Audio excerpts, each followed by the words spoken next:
ભગવાન સ્વામિનારાયણના છઠ્ઠા આધ્યાત્મિક વારસદાર પ્રગટ બ્રહ્મ સ્વરૂપ મહંત સ્વામી મહારાજની 92મી જન્મજયંતિ નિમિત્તે વડોદરા શહેરના BAPS સંસ્થા દ્વારા ભવ્ય નગરયાત્રાનું આયોજન કરવામાં આવ્યું. મહોત્સવના પડઘમ રૂપે શહેરના પૂર્વ, પશ્ચિમ, ઉત્તર અને દક્ષિણ સહિત કુલ 25 સ્થળોથી એકસાથે સાંજે 4 વાગે નગરયાત્રાએ પ્રસ્થાન કરી.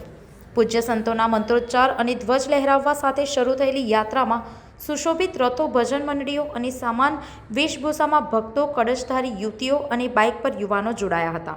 સરેરાશ 5 કિલોમીટર લાંબી આ નગરયાત્રામાં 500થી વધુ ભાવિક ભક્તોએ ગુરુભક્તિનો ભાવ વ્યક્ત કરી મહંત સ્વામી મહારાજની જન્મજયંતિને મહોત્સવને ભવ્ય બનાવ્યો હતો. નારાયણના છઠ્ઠા આધ્યાત્મિક વારસદાર અને BAPS સંસ્થાના અધ્યક્ષ એવા પ્રગટ બ્રહ્મ સ્વરૂપ મહંત સ્વામી મહારાજ એમની 92મી જન્મ જયંતિ વડોદરાના આંગણે 2 ફેબ્રુઆરી 2026ના દિવસે ઉજવવાની છે.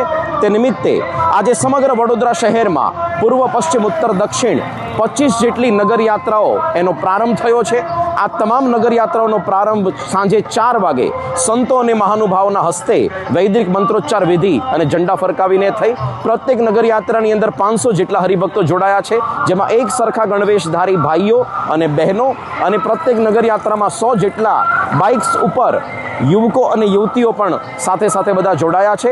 સમગ્ર વડોદરા શહેરની અંદર ભગવાન સ્વામિનારાયણ અને મહંત સ્વામી મહારાજની કૃપા દ્રષ્ટિ પડે અને સમગ્ર શહેરને આશીર્વાદ પ્રાપ્ત થાય, મહંત સ્વામી મહારાજના નામનો ઉદ્ઘોષ થાય, એમના વિશ્વ શાંતિનો સંદેશ સર્વત્ર પ્રસરે, તે નિમિત્તે આ નગરયાત્રા 5 કિલોમીટર સુધી એનું પ્રત્યેક જગ્યાએ પ્રસ્થાન થશે.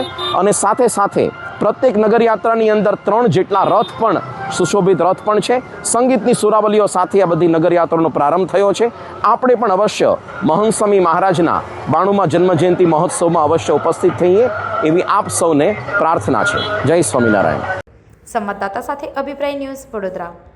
આવા જ વધુ સમાચારો જોવા માટે સબસ્ક્રાઇબ કરો અમારી YouTube ચેનલને અને જોડાયેલા રહો Facebook, Instagram અને Twitter પર.